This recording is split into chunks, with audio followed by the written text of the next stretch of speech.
Mesdames et messieurs, bonsoir et bienvenue dans cette tribune spéciale. Partie d'une idée bien mûrie et dévoilée au monde en Égypte, terre des pyramides, âme de l'histoire africaine où planent les esprits des dieux dans les mystères et les pouvoirs, créèrent des érudits qui, s'appuyant sur une science maîtrisée à la perfection, contribuèrent à l'essor de l'humanité, d'une humanité responsable à laquelle appartient Denis Sassou Nguesso, écolo visionnaire.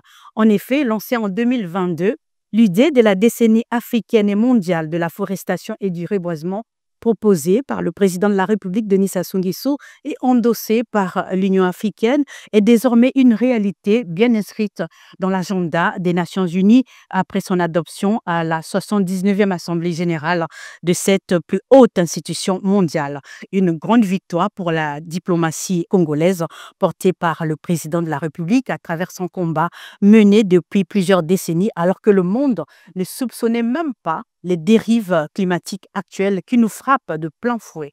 Initialement dénommée décennie africaine et mondiale de la forestation et du reboisement, l'Assemblée générale des Nations unies proclame la décennie des Nations unies pour le boisement et le reboisement dans le cadre d'une gestion durable des forêts à compter de 2027. Un aboutissement important et historique, et on en parle sur ce plateau spécial avec Madame la ministre de l'économie forestière, Rosalie Matondo, qui est donc notre invitée.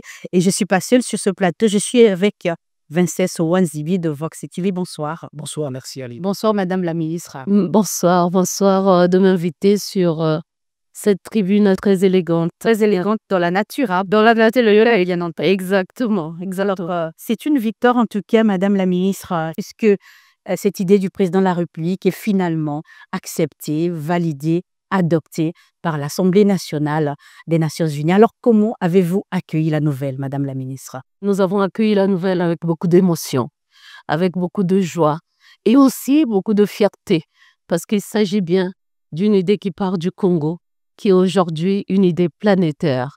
C'est une initiative proposée par la République du Congo, par Denis Sassou Nguesso, et aujourd'hui qui devient une idée planétaire, une initiative planétaire, et nous pouvons en être fiers. Ah oui, en tout cas, on en est fiers. C'est nous qui vous accompagnons dans vos activités. On suit au quotidien tout ce qui se passe à travers les initiatives du président de la République et portées par vous, le gouvernement. Alors, comment sommes-nous parvenus à ce résultat et est-ce que c'était difficile? Je peux dire oui, tout simplement parce que quand on fait des négociations, on ne sait jamais qui dira oui, qui dira non. Donc, il faut prendre en compte les avis des autres. Il faut prendre en compte aussi le consensus. Sans consensus, une idée ne peut jamais aboutir. Et donc, c'est un long parcours. Et son Excellence, M. Denis Sassou Nguesso, sait le faire. Vous l'avez dit. Il a proposé d'abord l'idée dans son discours à la COP27. Ensuite, il nous a demandé que cette idée soit approuvée par ses pairs de l'Union africaine. Et nous avons organisé la grande conférence internationale sur la forestation et le reboisement ici, qui a mis le cadre avec une déclaration de Brazzaville sur la forestation et le reboisement. Et après, nous avons commencé le processus de l'inscription de la résolution aux Nations unies. Un long processus de négociation, un long processus qui demande qu'on prenne en compte les avis des autres parties prenantes, les organisations non gouvernementales et l'ensemble des pays membres des Nations unies. Nous rappelons à notre public que cette idée a été lancée justement en 2022 de la Mertière, Ouais. en Égypte. 3 ans plus tard, on arrive à son aboutissement. Madame la ministre, on est peut-être en droit de vous féliciter parce qu'on se dit que les plaidoyers du Congo ont vraiment porté leurs fruits et vous avez été très convaincant auprès de nos partenaires. Je sais que 3 ans, c'est pas 3 jours, c'était pas facile, mais quelles sont les étapes clés qui ont mené à l'aboutissement de ce grand projet? Merci pour vos félicitations, mais c'est un véritable travail d'équipe. Et ça n'a pas été facile parce que déjà, au niveau des Nations unies, il y avait la décennie sur la restauration des écosystèmes. Et il fallait donc expliquer que l'idée de son Excellence, Monsieur le Président de la République, ce n'est pas d'aller réparer les écosystèmes déjà dégradés. L'idée de Denis Sassou Nguesso, c'est de créer de nouvelles plantations forestières pour augmenter cette superficie forestière qui est en perte. Il faut le dire, que nous perdons chaque année 10 millions d'hectares de forêt. Et donc, l'idée, c'est de créer des plantations pour une couverture forestière croissante, pas seulement en Afrique, mais dans le monde. L'idée ici, c'est de créer de plantations forestières pour une alternative économique, parce qu'il faut le savoir, c'est une matière première. Convaincre n'a pas été facile, on comprend bien. Cela a été certainement motivé par la maturité du président de la République et sa détermination à bien faire les choses, n'est-ce pas, Walses? Effectivement, Aline France est au Cabeka. Madame la ministre, et puisque tout à l'heure, vous parliez de cette ambition noble du Congo en matière d'afforestation, mais on se rend compte que c'est depuis les années 80 que le Congo s'est lancé dans les actions de reforestation. Et est-ce que vous pouvez ici nous faire un peu cette analyse rétrospective de cette question liée à l'aboutissement aujourd'hui de la décennie des Nations Unies pour le boisement et le reboisement? Vous avez tout à fait raison. Son Excellence, Monsieur le Président de la République, a été visionnaire. Comme vous le savez, l'année dernière, nous avons commémoré le 40e anniversaire de la promulgation de la loi sur la Journée nationale de l'arbre. Donc, depuis 40 ans, le Président de la République nous a proposé de planter un arbre forestier ou fruitier. Chaque Congolais devait planter un arbre forestier ou fruitier le 6 novembre. Et donc, il a été visionnaire. Parce qu'au moment où il proposait cette loi sur la Journée nationale de l'arbre, on ne parlait pas encore du changement climatique. On ne parlait pas encore des effets du changement climatique. Et lui, il a été visionnaire parce qu'en ce temps-là, nous avons également créé un grand massif forestier dans les savanes du Kwilu avec l'UASC dans le temps, qui était une grande société. À travers cette initiative, nous avons créé 45 000 hectares de plantations forestières et agroforestières. Et aujourd'hui, nous revenons avec le programme national d'afforestation et de reboisement que lui-même, son Excellence, Monsieur le Président de la République, a demandé de tous ses voeux pour que le Congo se lance dans un immense programme d'afforestation et de reboisement avec une ambition de faire 1 million d'hectares de plantations forestières et agroforestières. Il a lancé en 2011 ce PRONAR-là. Je peux dire que c'est la première décennie pour le Congo, 2011-2020, avec le PRONAR. Et aujourd'hui, il nous propose une deuxième décennie pour le Congo, mais une décennie pour le monde entier, pour la planète entière, pour lutter contre le changement climatique. Mais vous voyez bien que les Nations Unies ont voulu faire un clin d'œil au Congo, aux efforts entrepris par le Congo en matière de gestion durable des forêts. Ils n'ont pas voulu que le Congo s'arrête uniquement au boisement et reboisement. Vous voyez bien que dans la dénomination actuelle de la décennie, ils ont marqué décennie des Nations Unies pour les boisements, reboisements dans le cadre de la gestion durable des forêts. C'est un clin d'œil au Congo parce qu'ils reconnaissent tous les efforts entrepris par notre pays en matière de gestion durable des forêts, ce leadership du Congo en matière de gestion durable des forêts. Ce qui implique résolument des engagements assurément 2026 à 2036. Avant qu'on parle ici des grandes puissances, ça veut dire que le Congo s'engage de plus belle encore dans cette direction. Et on sait pertinemment aussi, il y a des questions liées à l'exploitation illégale du bois en repli du Congo. Alors, quelles sont les actions que vous, en tant que ministre, on va parler du Congo, allez engager finalement pour qu'on arrive à la réduction? Je pense que nous pouvons être fiers des résultats auxquels nous sommes parvenus en matière de lutte contre l'exploitation illégale, telle que vous l'appelez, parce que le taux de déforestation au Congo est des plus faibles au monde. Nous déforestons à peu près 0,06% des forêts, donc ça fait à peu près 12 000 à 17 000 hectares par an. N'oubliez pas qu'il y a des pays comme le Brésil qui déforestaient dans le temps jusqu'à 2 500 000 hectares par année. Et nous sommes à 12 000 hectares, c'est assez faible. Pourquoi je le dis? Parce qu'il faut considérer la forêt comme une ressource économique. De la même manière que nous exploitons le pétrole, nous devons exploiter également nos forêts pour le besoin économique de notre pays. Mais cependant, cette exploitation doit être durable. D'où le Congo s'est engagé depuis longtemps dans le cadre du développement durable qui met ensemble le triptyque qui est gestion de l'environnement, prise en compte des communautés locales et populations autochtones, mais en même temps l'essor économique. Donc le triptyque du développement durable nous demande de se développer, ne nous empêche pas de laisser sous cloche nos ressources. Non, c'est pas cela. Nous devons les exploiter, mais les exploiter durablement. Et c'est ce que le Congo a fait depuis 20 ans parce que nous avons quand même, nous, en tant que leaders en matière de gestion durable, mis en place dans le premier code forestier de 2000 des principes d'aménagement forestier, les principes de certification, donc qui encadrent l'exploitation des forêts, l'exploitation surtout des forêts de production. Cependant, vous avez raison, nous avons encore, par-ci, par-là, des gens inciviques, comme dans tous les pays, nous avons encore des inciviques qui rentrent en forêt, qui exploitent illégalement sans en avoir l'autorisation des services forestiers. Madame la ministre, revenons justement sur ces projets nationaux sur le boisement et le reboisement. Et on fait un clin d'œil naturellement sur la Journée nationale de l'arbre qui part de succès en succès d'année en année, puisque la 40e édition a été un succès phénoménal et planétaire. Est-ce que cela pourrait constituer d'exemples pour d'autres pays qui pourront prendre l'exemple du Congo pour suivre cette voie, puisqu'aujourd'hui, nous avons porté l'initiative, l'initiative a été validée. Est-ce que vous pensez que ce projet pourra s'étendre sur d'autres pays, la Journée nationale de l'arbre? Merci infiniment pour cette question très importante. Tout simplement parce que nous avons été fiers aussi de ce que tous les pays africains se sont levés. Depuis Brazzaville, ils ont demandé à ce qu'ils partent aux Nations Unies à travers une position commune des pays africains, de l'Union africaine. Et donc, cette résolution a été portée par tous les pays africains, pas seulement par le Congo, proposée par le Congo, cependant portée par une position commune africaine qui a été décidée à Accra après la CIAR, donc le 21 juillet.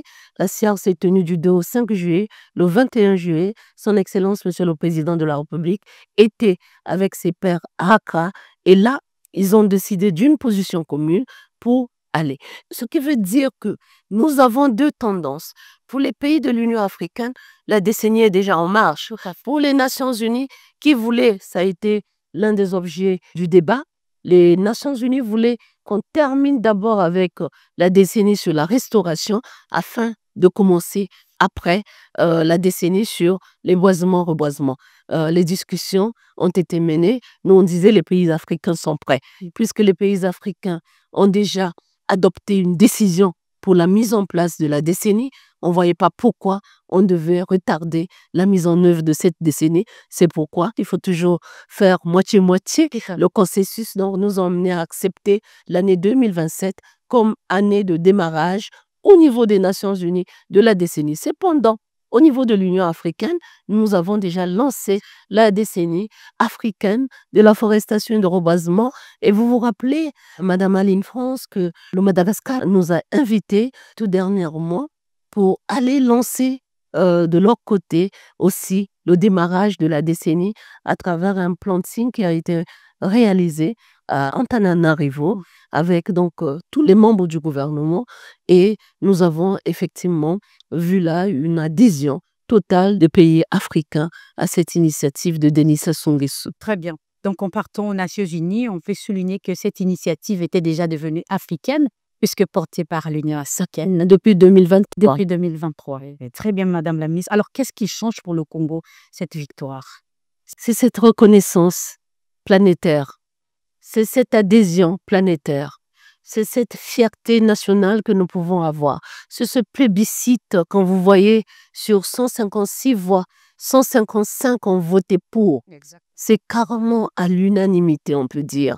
Nous connaissons aujourd'hui la position des États-Unis qui ne nous a pas surpris de ne pas voter pour cette résolution. Mais on peut dire que ça a été voté à l'unanimité. Et ça, nous pouvons en être fiers. Cela veut dire que les agences des Nations Unies ont pris en compte la résolution proposée par la République du Congo. Cela veut dire que dans le cas de cette résolution, nous allons travailler avec les agences du système des Nations Unies qui vont nous accompagner dans le cadre de la mise en œuvre. Dans cette résolution, il est proposé que toutes les nations, volontairement, doivent déjà aller vers des programmes nationaux d'afforestation et de reboisement. Donc, cette reconnaissance, nous pouvons en être fiers.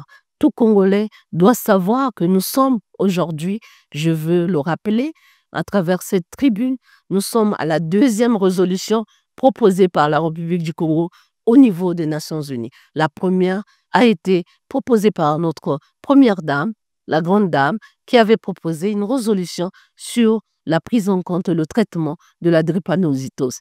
Et aujourd'hui, dans le cadre de la gestion de l'environnement, de la protection de l'environnement, de la protection de la planète, c'est la première résolution proposée par un pays africain qui a été adoptée. Nous pouvons en être fiers. Y aura-t-il une réconsidération, Madame la ministre, de nos positions, de nos plaidoyers, de nos projets, certainement au niveau des Nations Unies, puisque on pense quand même qu'on a marqué un grand... Peut-être ce qu'on attend concrètement des Nations Unies à travers l'adoption de cette résolution. C'est cet accompagnement, c'est cette invitation à tous les pays. Si le Congo seul disait plantons les arbres, si le Congo seul disait engageons-nous dans une décennie, les gens peuvent ou ne pas le prendre. Mais là, elle n'est pas contraignante, bien sûr, cette résolution, mais cependant, c'est les Nations Unies qui disent au monde entier, aux pays membres, allons-y, plantons, c'est la solution pour sauver notre planète. Et là, c'est une invitation qui est honorable pour notre planète, qui est honorable pour les effets du changement climatique que nous vivons tous aujourd'hui. Même les États-Unis aujourd'hui vivent plus rudement les effets du changement climatique. Donc, en dehors de cette position des États-Unis, ne pas oublier également que le vote de cette résolution était prévu pour le 29 avril. Ce sont les États-Unis qui ont demandé que cette résolution puisse être proposée le 16 avril au vote. Donc, il faut dire quand même qu'il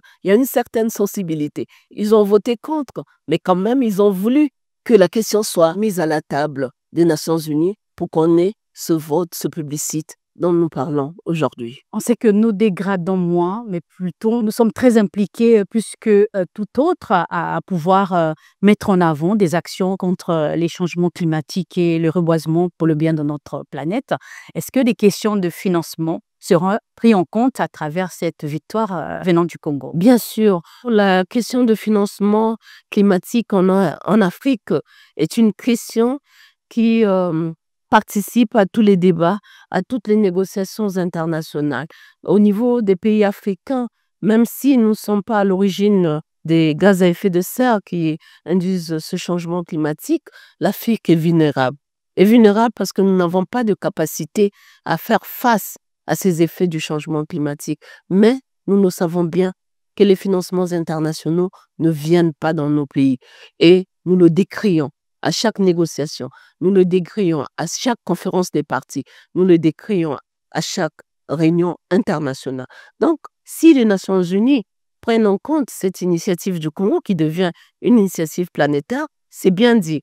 Dans le cas des 7 axes stratégiques que nous avons élaborés ici à Brazzaville, que nous allons développer en un programme, en un plan d'action pour que le monde entier se mette à planter, ce plan d'action doit être financé par la communauté internationale, par les financements climatiques, par les financements de l'aide au développement. Et aujourd'hui, au niveau du Congo, effectivement, ça a été pris en compte parce que nous avons déjà des financements de la France à travers le country package qui vont financer donc la forestation et le reboisement avec la participation des jeunes. Nous avons l'Union européenne qui a déjà accepté de nous accompagner dans le cadre de la forestation et du reboisement. Nous avons les agences du système des Nations Unies comme la coordination elle-même, la FAO, l'UNESCO et autres qui ont accepté de financer certaines actions d'afforestation et de reboisement avec les jeunes. Donc vous voyez bien que ça change quand même quelque chose. Ça change le fait que les gens veulent maintenant s'engager avec nous, s'engager avec le Congo. Mais un autre bénéfice que nous allons avoir par rapport à cette proposition, c'est le fait que certainement le siège planétaire de la forestation et de reboisement va être au Congo. Ah, ça c'est une grande nouvelle. Voilà. Grande nouvelle. Très, très bonne nouvelle, Madame la ministre. Quand on parle des questions financières, il y a certaines organisations de la société civile qui estiment qu'il y a des vraies questions de gouvernance. Est-ce que, parlant bien sûr de l'aide qui vient de l'extérieur, il y a des mécanismes notamment de transparence qui sont mis en place pour qu'on arrive vraiment à limiter les questions d'abattage des arbres? Ah, vous avez tout à fait raison. Cette question de gouvernance des financements On croit toujours que ce sont les pays qui ne respectent pas la bonne gouvernance, mais nous, chaque jour, nous nous prouvons que nous voulons avoir la mise en œuvre des projets. Oui, quand on apporte un financement, on veut nous imposer des études, on veut nous imposer des organisations pour la mise en œuvre, on veut nous imposer le suivi et évaluation. Nous disons non. Nous sommes aujourd'hui assez mûrs pour pouvoir gérer les financements qui nous sont apportés. Donc, c'est une vraie bataille. C'est une question dans mon ministère où je me bats. Je suis même parfois obligée de refuser certains financements quand la mise en œuvre n'est pas accordée à la République du Congo. Nous avons besoin du renforcement des capacités de nos agents. Alors, si eux, ils viennent, ils emmènent les financements, 60% de ces financements vont dans les études, alors 40% dans la mise en œuvre, ça ne nous intéresse pas. S'ils viennent avec des financements, ils disent c'est un organe du système des Nations Unies qui doit faire la mise en œuvre, alors nous, à quoi nous servons? Donc, c'est une vraie question de la gouvernance, des financements que nous acceptons dans notre pays, et je voudrais que ça soit une position commune du gouvernement. Quand les financements arrivent, la mise en œuvre doit être exécutée par les agences nationaux, par les agences publiques. Et ça, c'est une vraie bataille. Alors, une valeur ajoutée, en tout cas pour notre pays, ce qui appelle donc à l'implication de tous les Congolais de porter cette initiative qui aujourd'hui devient mondiale, portée par les Nations Unies. Alors, quelle est votre stratégie, Madame la Ministre, pour mettre en place un plan d'action qui appellerait les Congolais à prendre en compte dans leur quotidien cette position du Congo, cette détermination du président de la République? Je veux profiter de cette tribune encore une fois pour dire que nous avons élaboré effectivement un plan d'action national et nous allons commencer à déployer ce plan d'action à travers une conférence nationale itinérante, département par département, Très bien. pour aller expliquer la stratégie de mise en œuvre de la décennie de la forestation et du reboisement. Nous allons le faire avec la participation de la jeunesse. Nous allons le faire dans le cadre d'un mouvement qui va impliquer la jeunesse, mais pas une jeunesse qui vient planter un jour, mais une jeunesse qui vient transformer cette initiative en opportunité. Opportunité économique, entrepreneuriat. Nous voulons impliquer les jeunes pour qu'ils comprennent que en plantant un arbre, on peut planter un avenir. Donc, nous voulons les impliquer. Donc, nous allons commencer. On attendait que Son Excellence, Monsieur le Président de la République, puisse nommer tous les préfets. Vous savez bien que nous avons désormais 3 départements en plus. On voulait donc attendre ce moment-là que tous les préfets s'installent.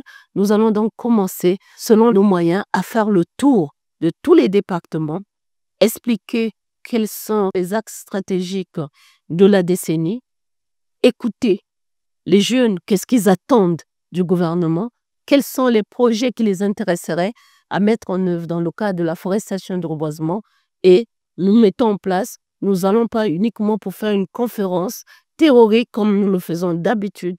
Là, c'est une conférence avec une action précise à l'appui, c'est-à-dire que les jeunes vont planter leur première plantation lors de la tenue de la conférence dans un département donné. Madame la ministre, généralement, les communautés locales sont laissées pour compte dans la gestion durable des forêts. Et puisque ici, à travers le plan que vous allez déployer, on se rend compte que ces communautés sont incluses. Alors, est-ce que vous estimez que ce n'est pas contraignant aussi parce qu'on sait que ces communautés locales, les autochtones, vivent généralement des activités forestières?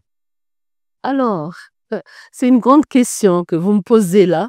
Tout simplement, j'ai l'habitude de dire, nous les Congolais en général, hein, les peuples autochtones en particulier, vivons de la forêt, à travers la cueillette, la pêche, la chasse. Un peuple autochtone ne cultive pas. Vous êtes d'accord avec moi? Voilà, il ne fait pas l'agriculture. Il rentre en forêt, c'est son garde à manger. Il a la viande, il a les légumes, il a la pharmacopée pour se soigner. Et voilà. Si bien que nous avons eu une expérience où on avait emmené effectivement des cultures, bananeraies, cacaoyers. Nous avons emmené des cultures dans les zones forestières. Effectivement, les peuples autochtones venaient cueillir le régime de banane. Parce que c'est dans la forêt, c'est dans son habitat. Il vient, il est cueilleur, il prend son régime de banane. ça ne lui appartient pas. Le propriétaire va venir se plaindre. Bon, tout dit-on, qui va venir se plaindre que voilà, elle a volé. Lui, il n'a pas volé. Il est dans son garde à manger, qui est la forêt. Il vient juste se servir. Donc, ce que vous exprimez là est très important à prendre en compte. Quand nous travaillons avec les populations autochtones, il faut prendre en compte leur réalité. Parce que si nous voulons les sortir de ça, il faut une certaine sensibilisation, il faut une éducation, il faut leur apprendre à thésauriser. Parce que moi, je dis bien, c'est une opportunité économique. Mais eux, ils vont vendre pour en faire quoi?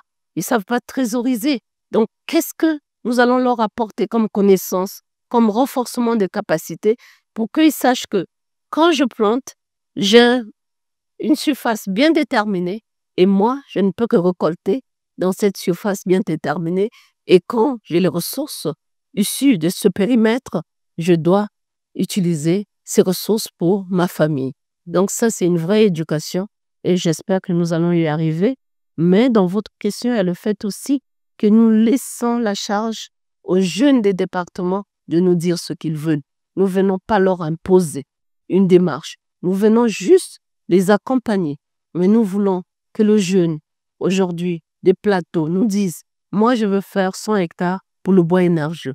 Je veux faire 100 hectares pour le bois d'œuvre. Je veux faire un verger d'arbres fruitiers. » C'est à eux de choisir leur spéculation qu'ils veulent mener avec nous. Mais en même temps, toute la documentation, elle est prête. On peut la mettre à votre disposition. Nous avons toute la documentation. Il y a des pré-conférences nationales. Donc, eux, avec l'aide des préfets et du président du conseil départemental, vont commencer déjà à sensibiliser, à préparer les jeunes. Et nous, quand nous arriverons, les jeunes vont nous présenter les décisions prises au niveau local, au niveau départemental. Est-ce qu'il est envisageable, Madame la ministre, une petite retouche dans les programmes scolaires, peut-être à court ou à moyen terme, pour déjà, puisqu'on parle des jeunes, il y a aussi la petite enfance, c'est déjà inculquer le code de bonne conduite dès le jeune âge, que finalement le Congolais soit celui qui est reconnu dans son ensemble comme un peuple qui porte l'initiative protection de notre planète. À l'Île-France, vous avez tout à fait raison, mais toujours visionnaire, son Excellence, Monsieur le Président de la République, avait proposé une école un champ. C'est dans ce sens-là. Et dans le cadre de l'appui que nous allons obtenir de la France, dans le cadre du country package, effectivement, il y a cette éducation environnementale, il y a cette éducation à la gestion de notre environnement, cette éducation comme ce qui est prévu dans le cadre de Terre-École, c'est ça, aider les enfants dès le bas âge à commencer à gérer leur environnement, commencer à planter, commencer à suivre aussi la croissance des arbres, à connaître ces espèces, à connaître aussi ce qui les entoure. Donc, c'est quelque chose qui est prévu dans le cadre du country package qui est sous tutelle en même temps du ministère de l'enseignement primaire et secondaire, mais également avec la tutelle du ministère en charge de l'environnement. Alors, que dire de l'action au niveau des familles? Madame la ministre, on sait bien que les Congolais aujourd'hui brillent par de mauvaises habitudes. On est un pays qui porte la lutte contre les changements climatiques et la protection de la planète, mais dans notre quotidien, les visiteurs qui viennent chez nous sont parfois étonnés de voir que les comportements ne suivent pas, en tout cas ne corroborent pas avec cette détermination, cette vision. Alors, est-ce qu'il sera prévu des campagnes de sensibilisation, peut-être pour décentraliser au plus bas niveau cette vision du président de la République pour permettre aux Congolais de changer déjà les habitudes quotidiennes, puisque nous savons qu'il y a plein de choses à revoir dans ce sens, Madame la ministre? Alors, comme vous le savez, une loi, c'est une obligation. Quand on dit c'est la loi sur la journée nationale de l'arbre, chaque Congolais est tenu de planter un arbre. Mais quand tu as planté un arbre, normalement, cet arbre a une valeur pour toi, une valeur sentimentale. Tu ne vas pas aller couper l'arbre que tu as planté. Et donc, nous allons continuer. Ça fait 40 ans que nous avons cette loi, mais vous savez bien que chaque année, nous revenons dans le cadre de la sensibilisation, dans le cadre aussi de l'invitation avec des thèmes différents chaque année pour sensibiliser sur l'apport de l'arbre sur nos vies. Nous pouvons prendre un exemple d'une thématique de la commémoration d'une journée nationale de l'arbre sur l'arbre pour la lutte contre les érosions. nous le vivons. L'arbre pour stabiliser les sols, l'arbre comme une opportunité économique. Nous voyons bien le charbon de bois aujourd'hui, tout le Poul a été déforesté à cause du charbon de bois. Donc, tout cela, c'est important ce que vous dites, tout simplement parce que il faudrait que les communautés sachent que l'arbre que je coupe derrière la maison, c'est l'habitat de la faune. Quand je coupe cet arbre, demain, les animaux vont aller plus loin. Nous n'aurons plus ces animaux-là. Quand je tue une bête pour aller vendre, il faut savoir que je suis en train de dégrader l'environnement. Je suis en train d'abattre cette biodiversité. Donc, il faut la sensibilisation parce que tout est lié dans la vie. L'écosystème est un habitat pour la faune, mais en même temps, nous avons besoin aussi de cet écosystème pour la séquestration du carbone et l'oxygène que nous respirons. Là, Madame la ministre, cela implique également la véritable synergie gouvernementale parce que généralement, certaines voix se délient et reprochent au gouvernement de manque de synergie un peu sur les questions, comme c'est le cas aujourd'hui. Alors, quand vous avez un chef, un grand écologiste comme Denis Sassou Nguesso, je ne vois pas comment, dans le cadre de ces questions, nous ne pouvons pas être dans une synergie gouvernementale. Ce n'est pas possible. Nous devons être unis pour suivre ces efforts qui sont menés par notre chef de l'État et que nous, qui sommes derrière lui, nous devons tout mettre en œuvre pour que cette reconnaissance aujourd'hui que nous voyons au niveau international soit vraie sur le territoire national. Et ça, c'est un combat de tous les jours. Madame la ministre, je pense que nous tendons vers la fin de notre plateau puisque on a essayé en tout cas d'aborder toutes les questions liées à cet aboutissement heureux qui valorise notre pays. Alors, est-ce que vous auriez un mot à l'endroit de notre public et peut-être de vos partenaires aussi, les partenaires du Congo qui les ont accompagnés dans ce magnifique projet? Déjà, vous remerciez vous pour cet accompagnement parce que si à la visibilité des initiatives, c'est grâce à vos antennes. Il faut le dire. Merci. Si aujourd'hui vous demandez cette sensibilisation à travers vous, nous pouvons atteindre aussi nos populations. Donc, merci pour cet accompagnement. Merci pour cette tribune qui nous permet encore une fois de venir sensibiliser l'opinion nationale.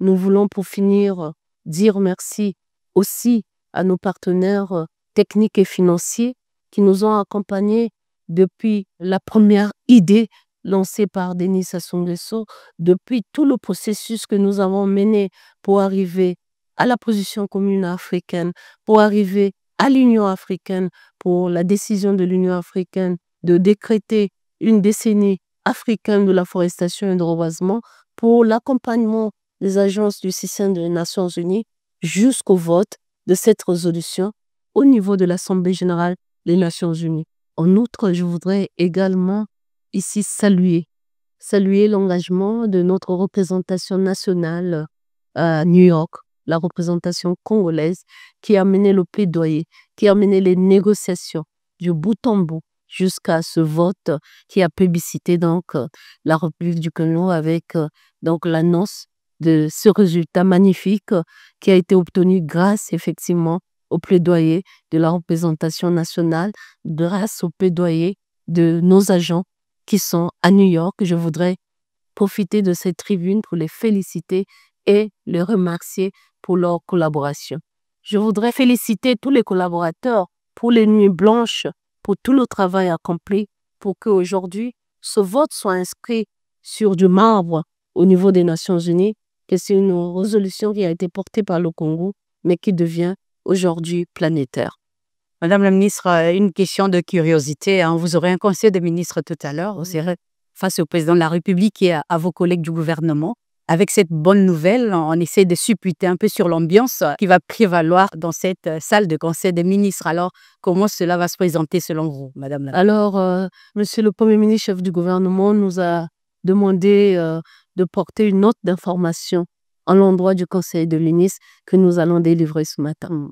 Très bien. Merci, Madame. Merci beaucoup. Voilà, nous étions heureux en tout cas d'être sur ce plateau spécial avec Madame la ministre de l'économie forestière, Rosalie Matondo, qui porte une bonne nouvelle au Congo. La bonne nouvelle est que l'Assemblée générale des Nations unies a adopté le projet porté par le président de la République, Denis Sassou Nguesso, sur la décennie mondiale de la forestation et du reboisement, qui change de dénomination bien entendu, qui sera désormais appelée la décennie des Nations unies pour le boisement et le reboisement dans le cadre d'une gestion durable des forêts à compter en tout cas de 2027. Merci pour votre attention. Merci en tout cas, Vincès, de m'avoir accompagné pour interroger Madame la ministre, pour recueillir ses impressions après cette bonne nouvelle pour notre pays. Merci à toutes nos équipes. Merci aux équipes du ministère de l'économie forestière.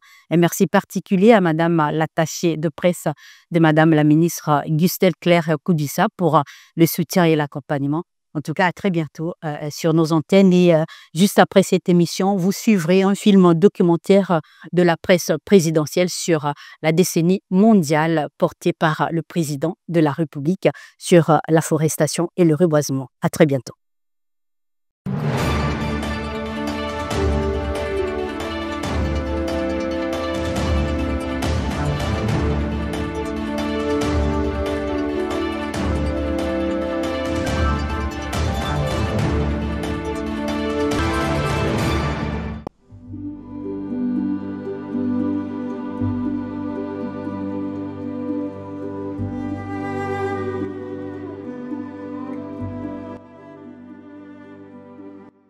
En septembre 2023, à New York, aux États-Unis d'Amérique, à la tribune de la 78e Assemblée générale des Nations unies, le président de la République du Congo, Denis Sassou Nguesso, réitérait son engagement à préserver les écosystèmes naturels des forêts du bassin du Congo.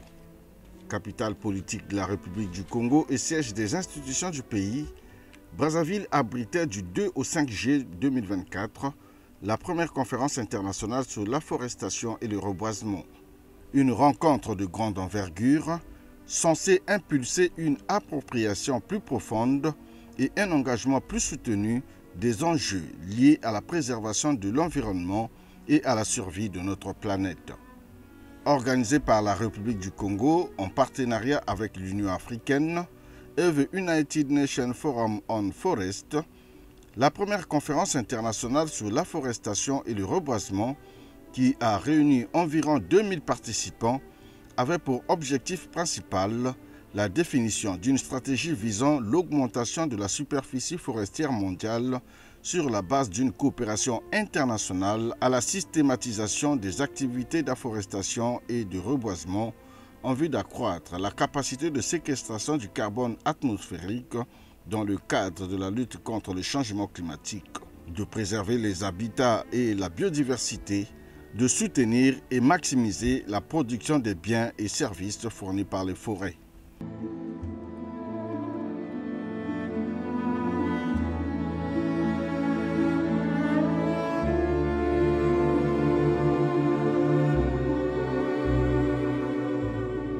De manière spécifique, la conférence visait à établir un état des lieux de l'afforestation et du reboisement à l'échelle mondiale, d'adopter une stratégie mondiale d'afforestation et reboisement, incluant les aspects techniques, scientifiques et financiers, de solliciter l'inscription de la décennie africaine et mondiale de l'afforestation dans l'agenda des Nations unies au moyen d'une déclaration mondiale sur l'afforestation et le reboisement, de désigner un organe de suivi de la mise en œuvre des recommandations de la conférence.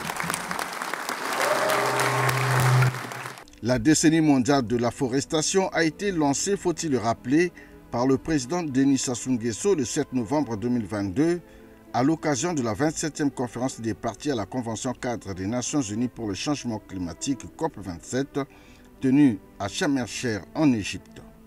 Je saisis cette opportunité pour réaffirmer la lutte contre les changements climatiques. Je lance du haut de cette tribune l'appel solennel à l'instauration d'une décennie de l'afforestation qui obligerait l'humanité à inverser le cours actuel de destruction de nos forêts. Bien plus qu'une solution, il s'agit d'un impératif de raison, la forestation apparaissant comme un réel cri de cœur qui nous interpelle tous. À la demande de la République du Congo, cette initiative a été validée par l'Union africaine sous le label de décennie africaine et mondiale d'afforestation suite à la décision 846 issue de la 36e session ordinaire de la conférence des chefs d'État de l'Union africaine tenue du 17 au 18 février 2023 à Addis Abeba en Éthiopie. À cette occasion, il a été annoncé l'organisation en 2024 à Brazzaville de la première conférence internationale sur l'afforestation et le reboisement sous l'égide de l'Union africaine et du Forum des Nations Unies sur les forêts. La décennie africaine et mondiale de l'afforestation procède de la nécessité de tisser une sorte de trame entre cadres stratégiques, accords, conventions, initiatives en lien à l'échelle mondiale avec les thématiques d'afforestation et reboisement. Il s'agit, entre autres, du plan stratégique des Nations Unies sur les forêts 2017-2030, l'accord de Paris sur le climat, le défi de Bonn, l'initiative pour la restauration des paysages forestiers africains et le plan de convergence de la Comifac 2015-2025. Située en Afrique centrale, la République du Congo couvre une superficie de 342 000 km².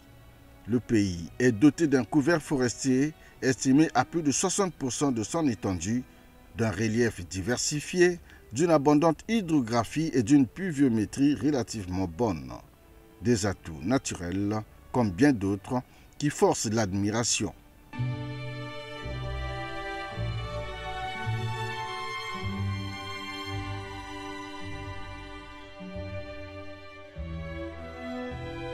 Ce qui aurait dû plonger le pouvoir public dans une sorte d'indifférence et d'insouciance face à l'urgence climatique et environnementale du monde actuel.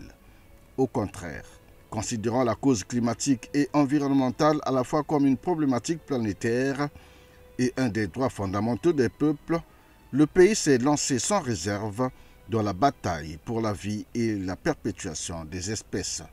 Le degré d'engagement du Congo dans cette lutte se décline à travers quelques indicateurs interdépendants les uns les autres. Au nombre de ces indicateurs figure l'institutionnalisation de la Journée nationale de l'arbre.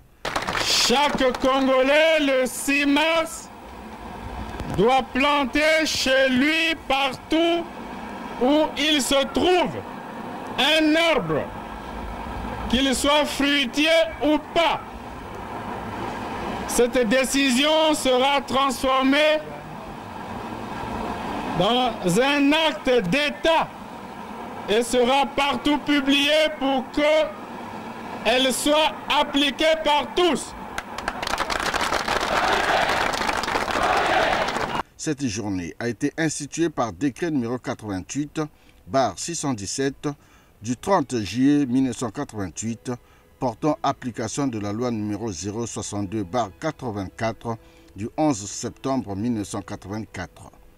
La loi instituant la Journée nationale de l'arbre fixant la date de l'événement au 6 mars de chaque année a été modifiée par la loi 20-96 du mois d'avril 1996 qui fixe la nouvelle date au 6 novembre de chaque année en raison de la pluviométrie relativement abondante à cette période. Depuis l'institutionnalisation de la Journée nationale de l'arbre, le Congo a célébré la 38e édition en 2024. Bien avant la loi qui s'y rapporte, les efforts de reboisement au Congo avaient bien commencé en 1980. Des milliers d'eucalyptus avaient été plantés autour de la ville de Pointe-Noire et de la Patte d'Oie à Brazzaville, grâce aux techniques de bouturage et de clonage, donc à un moment où la problématique de préservation de l'environnement et du climat ne se posait presque pas au niveau international.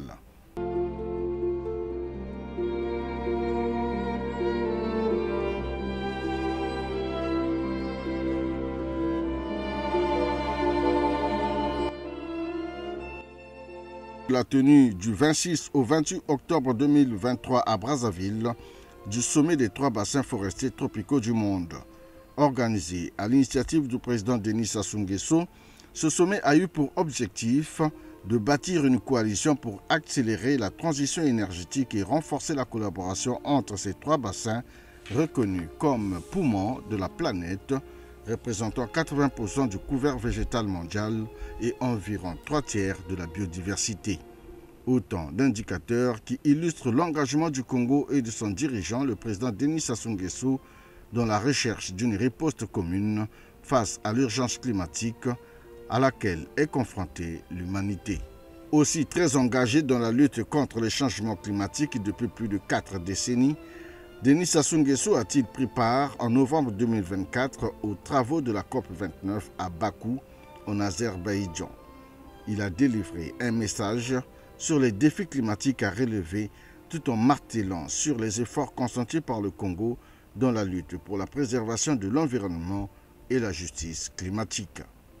Mon pays a en réalité placé les questions liées à la préservation de l'environnement au cœur de sa politique nationale et au centre de son engagement sur la scène internationale. Liant l'intention à l'acte, afin de consolider le rôle essentiel des forêts dans la régulation du climat et pérenniser l'initiative d'un reboisement planétaire général, le Congo vient de soumettre à l'Assemblée générale des Nations unies l'adoption d'une résolution sur la décennie mondiale de l'afforestation et du reboisement.